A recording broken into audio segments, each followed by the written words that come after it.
ए असा अर्ध्या ताटावून का उठून आलास?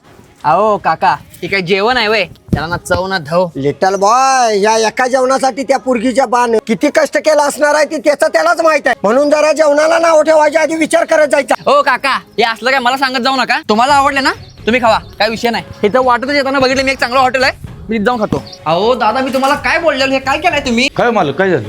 अहो दादा मी तुम्हाला सगळीकडे व्हाईट फरशा बसवायला सांगितलेल्या, तुम्ही तर ब्लॅक का बसवलाय? अहो मालक तुमचं काका म्हणलं ते काळ्या फरशा आणल्या तर बसून टाकायचं. रोज कशाला आणलेल्या फरशा मात्र करायच्या? हो दादा काकाचा काय संबंध आहे इथं? तो काय पण बोलेल, मी तुम्हाला इथं व्हाईट घालायला सांगितलं ना, मला इथं व्हाईटच फरशा पाहिजेत. मग ह्या फरशा फोडायला लागणार आणि त्या बदल्यात नवीन पांढऱ्या फरशा आणायला लागणार. अहो दादा एवढंच ना, लागेल तेवढं पैसे घ्या, पण या सगळ्या फरशा बदलून मला इथं व्हाईट फरशा पाहिजेत. ओके आपण ह्या सगळ्या फरशा मात्र होणार. ओ ते माझं बघतो, तुम्ही फक्त बदलायचं काम करा. ओके दादा 2 चहा द्या. हो हे घ्या.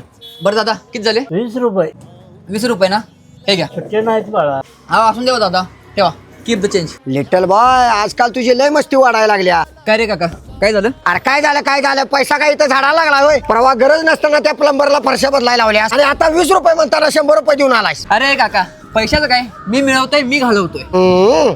लिटल बॉय, पैशा संग एवढी मस्ती बरी नव. अनुभव म्हणून सांगतोय, तू जेवढं कमवलं नाही ना तेवढं मी उडवून बसलोय. पण आज मी 50 रुपयाला महाग आहे म्हणून तुझ्या माग पुढे फिरतोय. म्हणून लक्ष्मी चंचल असत्या, तिचा आदर करत जायचा, असा अनादर करत जायचा नकोस, नाहीतर भविष्यात अन्नाच्या कणाला सकड मागवशील.